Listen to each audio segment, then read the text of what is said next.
আসসালামু আলাইকুম, welcome to my channel Fatema cooking and blogs. সবাই কেমন আছেন? আশা করি ভালো আছেন। আমিও ভালো আছি আলহামদুলিল্লাহ। নতুন আর একটা রেসিপি নিয়ে চলে আসলাম আপনাদের সামনে। এতে এখানে দেখে হয়তো বুঝতেই পারতেছেন, এখানে আমি যেহেতু এখন শীতকাল চলতেছে, অনেক ধরনের সবজি পাওয়া যায়। তো আমি সেই সবজি দিয়ে আজকে আপনাদের সাথে সুন্দর একটা রেস্টুরেন্ট স্টাইলে একটা খিচুড়ি রেসিপি শেয়ার করব। এখানে আমি মিষ্টি কুমড়ো, গাজর, ফুলকপি, আলু, মটরশুঁটি এবং ডাল, চাউল সবটাই নিয়েছি। যাই হোক, ঘন্টা কতটুকু নিয়েছি সেটা পরে বলবো আপনাদের সাথে। এতে এখানে আমি বড় সাইজে 2টা পেঁয়াজ কেটে নিয়েছি। এখানে দেখে হয়তো বুঝতেই পারতেছেন আমি পেঁয়াজটা অত বেশি দিব না। এখানে তেলটাও আমি এখানে পরিমাণ মতন দিয়েছি। তো আপনারা কতটুকু বুঝতেই পারবেন, এখানে মেপে আসলে দেওয়া হয়নি, পরিমাণ মতন দিয়ে দিয়েছি তেলটা। আর পেঁয়াজটা আমি বলেই তো দিলাম, 2টা বড় সাইজের পেঁয়াজ দিয়ে দিলাম কেটে। এই তো পেঁয়াজটা যখন হালকা ভাজা হয়ে গেল, এখানে দিয়ে দেবো আমি 2 টেবিল চামচ রসুন বাটা। আমি একটু রসুন বাটাটা বেশি খাই, এই জন্য 2.5 টেবিল চামচ দিছি। আর খিচুড়ি বা হয়তো ওদের অন্য এই ধরনের রেসিপিগুলোর মধ্যে একটু মশলা বেশিই লাগে। যাই হোক, আবার ওই বেশি দেবেন না যেন মশলা খেলে আপনার পেটে সমস্যা হয়। এখানে দিয়ে দিলাম 2 টেবিল চামচ আদা বাটা। দেখে হয়তো বুঝতেই পারতেছেন। এই তো এখানে আমি দিয়ে দিলাম 1 টেবিল চামচ থেকেও কম জিরের গুঁড়ো। তো আমি আমার চামচটা দেখে হয়তো বুঝতে পারতেছেন, এখানে আমি 1 টেবিল চামচে দিয়েছি, আমার চামচটা একটু ছোটো, এজন্য আমার ডাবল দেওয়া হয়েছে। 1 টেবিল চামচ দিয়ে দিলাম আমি জিরা গুঁড়ো, 1 টেবিল চামচ দিয়ে দিলাম ধনিয়া গুঁড়ো। এখন দিয়ে দেবো 1/2 টেবিল চামচের মতন গরম মশলা। 1/2 টেবিল চামচ থেকেও একটু কম দেবো আমি এখানে। দেখে হয়তো বুঝতেছেন যে আমি কতটুকু দিয়ে দিয়েছি আর আমার চামচের সাইজটা কতটুকু। একটু আর এখানে দিয়ে দেবো আমি লবণটা একবার পরিমাণ মতন দেবো বা স্বাদ মতন, আপনারা আপনাদের প্রয়োজন অনুযায়ী দিবেন কতটুকু দেওয়া যায়। আর এখানে দিয়ে দিব হলুদের গুঁড়ো। আর হলুদে আমার এই হলুদগুলো অনেক রং, এই জন্য আমি একটু কমাইয়ে দিয়েছি। আর খিচুড়ির মধ্যে একটু হলুদ কম হইলে দেখতে সুন্দর দেখা যায়। আর দিয়ে দিব এখানে প্রায় 1.5 টেবিল চামচের মতন দিয়ে দিলাম লাল মরিচের গুঁড়ো। আমার এই মরিচগুলো অনেক ঝাল, যাদের মরিচ একটু ঝাল কম বেশি তারা একটু 1.5 টেবিল চামচ দেবেন। যেহেতু আমি এখানে আধা কেজি চাউলের খিচুড়ি রান্না করব, সেই পরিমাণে আমি মশলাগুলো দিয়েছি। আর কোনটা কতটুকু পরিমাণ দিয়েছি সেটা আপনাদের বলিয়ে দিলাম। যাই হোক, সবগুলো মশলা আমি দিয়ে দিলাম। দিয়ে এখন আমি মশলাগুলোকে ভালো করে তেলের মধ্যে কষিয়ে নিব। দেখে হয়তো বুঝতে পারতেছেন যে আমি কীরকম করে কষিয়ে নিলাম। আর এই মশলাটা ভালো করে যত কষাবেন, আপনি যে কোনো তরকারি সবজির মধ্যে আমি হয়তো আপনাদের সাথে সবসময় শেয়ার করি যে যত বেশি মশলা কষাবেন কিংবা মশলাটা একটু কম কষাইলেও তরকারির মধ্যে কিন্তু মশলাগুলোর ভিতরে তরকারিটা কিন্তু যে কোনো তরকারি যে কোনো জিনিস আপনি রান্না করেন, সেটা হোক মাছ, সেটা হোক মাংস, কিংবা যে যেটাই হইতে পারে, গরু মুরগি খাসি যেটাই হয় না কেন, আপনার একটু সময় নিয়ে চুলার আঁচটা কমিয়ে কষিয়ে নেবেন। দেখবেন আপনার তো সবজিগুলা বলেন মাংসগুলা বলেন খেতে খুব ভালো লাগে। যাই হোক, এখানে আমি বড় সাইজের 2টা আলু কেটে নিয়েছি আর 2টা গাজর কেটে নিয়েছি ছোটো করে, বেশি বড় না আবার ছোটো না, ঠিক ওই রকম করে কেটে নিয়েছি। আমি আমার প্রত্যেকটা রেসিপি যখন আপনাদের সাথে শেয়ার করি, মিষ্টি জাতীয় কোনো খাবার বললে যখন রেসিপি শেয়ার করি, তখন আমি আপনাদেরকে বলি মিষ্টিটা আপনাদের পছন্দ অনুযায়ী আপনারা দিবেন।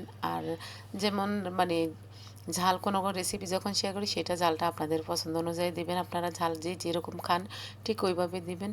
এই তো দেখেন আমার আলু এবং গাজর যেহেতু একটু শক্ত জাতীয় সবজি, তো এটাকে একটু কষিয়ে নিতে হবে বা এটাকে একটু সময় দিতে হবে একটু ভালো করে। এই তো দেখেন আমি কষিয়ে নিলাম। আর এখানে আমি একটু পরিমাণ অল্প একটু পানি দিব এখন। এই তো ভালো করে আবারও দেখেন নেড়ে নিচ্ছি যেন নিচে দিয়ে লেগে না যায়, সেই জন্য ভালো করে কষিয়ে নিব। দেখে হয়তো বুঝতেই পারতেছেন যে আমি কীরকম করে কষিয়ে নিচ্ছি। আর যাই হোক, এখানে আমি সামান্য একটু পানি দিয়ে দিব। পানির পরিমাণটা আমি এখানে বলতে পারতেছি না যে আমি কতটুকু দেবো, পরিমাণ মতন একটু পানি দিয়ে দিলাম যেন আমার গাজর আর আলুটা একটু সিদ্ধ হয়ে আসে, সেই জন্য। এখন বলক আসছে দেখে হয়তো বুঝতেছেন, আমি ঢাকনা দিয়ে এটাকে পরিমাণ কিছুটা যেন সিদ্ধ হয়ে আসে 100%-এর মধ্যে, যেন 70 থেকে 60% যেন সিদ্ধ হয়, ঠিক ওই সময়টা সিদ্ধ হয়ে আসছে। ঠিক ওই সময়টা আমি এখানে দিয়ে দেবো মটরশুঁটি। আর আমি যে সবজিগুলো নিয়েছি সেই সবজিগুলোই যে দিতে হবে এখানে এমন কোনো কথা নয়, আপনারা আপনাদের পছন্দ অনুযায়ী সবজি দেবেন। আমার হাতের কাছে যেগুলো ছিল সেগুলো দিয়ে আমি করেছি। আর যে সমস্ত বাচ্চারা সবজি খাইতে চায় না, তাদেরকে এটা চাইলে কিন্তু বাচ্চারা কিন্তু সবজি খাইতে চায় না, এইভাবে খাওয়াইতে পারেন। আর সব বাচ্চারাই আমার মনে হয় খিচুড়িটা খুব বেশি পছন্দ করে। যাই হোক, মটরশুঁটিটা দিয়ে কিন্তু আমি আবারও ঢাকনা দিয়ে ভালো করে নেড়ে চেড়ে ঢাকনা দিয়ে দিলাম। এই যে দেখে হয়তো বুঝতে পারতেছেন যে মানে আমি কীরকম করে রান্না করতেছি। আর আমার প্রত্যেকটা রেসিপির মধ্যে কিন্তু আমি বলে দিই, আমি কোনো কাটিং করে আপনাদের সাথে শেয়ার করি না। যদি আমি ভিডিওর মধ্যে রেসিপিগুলোর মধ্যে কাটিং করি তাহলে আপনারা শিখবেন কীভাবে? যেহেতু আমার এই চ্যানেলটা আপনাদেরকে শেখানোর জন্য, বা আপনাদের সাথে মানে আমার আপু ভাইয়াদের সাথে আমি শেয়ার করি আমি কীভাবে রান্না করি, বা রেস্টুরেন্টে কীভাবে কেউ রান্না করে সেইভাবে আমি মানে চেষ্টা করি আপনাদের সাথে শেয়ার করার জন্য। যাই হোক, এই তো দেখেন এখানে আমি সিম আর ফুলকপিটা পরে দিলাম, যেহেতু আমার ওগুলো সিদ্ধ হয়ে আসছে মোটামুটি। আর এখন ফুলকপিটা আর সিমটা যাতে একটু তাড়াতাড়ি সিদ্ধ হয় এই জন্য এগুলো একটু পরেই দিলাম। আর দেওয়ার পরে দেখেন আমি চাউলগুলো দিয়ে দিচ্ছি। আর এই চাউলটা ঠিক একদম মানে মানে আধা কেজি চাউল দিছি এখানে আমি। এখানে আপনারা 6 থেকে 7 জন অনায়াসে খেতে পারবেন 2 বেলা একদম পেট ভরে। যেহেতু এখানে সবজি থাকবে, যেহেতু আমাদের ঘরে 4 জন, আমরা 2 বেলা 2 বেলায় কিন্তু 8 জনে খেয়েছি আলহামদুলিল্লাহ। তো আমার মনে হয় এক বেলায় আপনারা 8 জন খেতে পারবেন। যাই হোক, এখানে এই তো দেখেন দিয়ে দিলাম মিষ্টি কুমড়োটা। এখানে মিষ্টি কুমড়োটা আমি অল্প একটুই দিয়েছি, দেখে হয়তো বুঝতেছেন। আর আমি যদি সবগুলা সবজির পরিমাণটা বলি তাহলে মেজারমেন্ট কাপে আমি প্রায় 1 থেকে 1.5 কাপের মতন সবজি দিয়েছি। দেখে হয়তো বুঝতেছেন যে আমি কিভাবে মানে সবগুলো মশলা দিলাম। প্রত্যেকটা স্টেপ কিন্তু আমি আপনাদের সাথে শেয়ার করতেছি, যে আপনারা যেন বুঝতে আপনাদের সুবিধা হয়, যেন ভালো করে আপনারা দেখে বুঝতে পারেন, বা রান্নাটা নিজেরা করে মানে বাসায় করতে পারেন, বা একজন গেস্ট আসলেও যেন করে দিতে পারেন। যাই হোক, দেখেন আমার এই চাউলটা কিন্তু একদম পোলাও চাউলের মতন। আমি এখানে মানে আপনাদের সাথে কোনো অহংকারের এতেই বলতেছি না, আমার এগুলো একটু দামি চাউল, মানে পোলাও চাউলের মতন। তো পোলাও যেমন অল্প সময়তে হয়ে যায়, ঠিক এই যে মানে আমার এই ভাতের চাউলগুলো ঠিক একই রকম পোলাওর মতন তাড়াতাড়ি হয়ে যায়। তো এখন দেখেন আমি মিষ্টি কুমড়াটাও কিন্তু এখানে দিয়ে দিয়েছি। আপনারা চাইলে মানে ভাতের যে মোটা চাউলটা আছে ঠিক ওই চাউল দিয়ে করবেন, কিন্তু চাউলটা কিন্তু একটু ভালো করে আগে সিদ্ধ করে নিতে হবে। দেখে হয়তো বুঝতেছেন আমি সবগুলা মশলা কষিয়ে এখানে পরিমাণ মতন, যেহেতু আমার এখানে আধা কেজি চাউল, তো আমি এখানে প্রায় 1.5 লিটারের মতন পানি দিয়ে দিলাম। আপনাদের বুঝার স্বার্থে আমি পরিমাণটাও বলে দিলাম। এই যে দেখে হয়তো বুঝতেছেন। দিয়েই ভালো করে নেড়ে ছেড়ে নেব। আমার চাউল অনুযায়ী কিন্তু পানিটা দিবেন। যখন ভাতের চাউল দিয়ে করবেন, মোটা চাউল দিয়ে, যেটা নর্মালি সবসময় সবাই খাই আমরা, ওইটা দিয়ে করলে কিন্তু প্রায় 2.5 লিটারের মতন পানি দিবেন।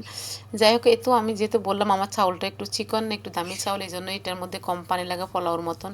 এ তো এখানে দিয়ে দিলাম মানে মশারির ডাল, দিয়ে আমি ভালো করে নেড়ে ছেড়ে নেব। মুগ ডালটা হয়তো কোনোভাবে মানে হয়ে গেছে, মুগ ডালটাও দিয়ে দিলাম। আর এই যে দেখেন মশার ডালটা কিন্তু আমি সবাই লাস্টে দিচ্ছি এই জন্য, কারণ মশার ডালটা সিদ্ধ হয়ে তাড়াতাড়ি কিন্তু মানে নরম হয়ে যায়, আর খিচুড়িটা একদম মানে পাতলা খিচুড়ির মতন হয়ে যাবে। আমি আজকে পাতলাও না আবার ঝুরঝুরও নয়, ঠিক ওইভাবে খিচুড়িটা পাকাচ্ছি যেন আপনাদের মানে সবাই ছোট বড় সবাই খেতে পারে, না সবাই যেন পছন্দ করেন।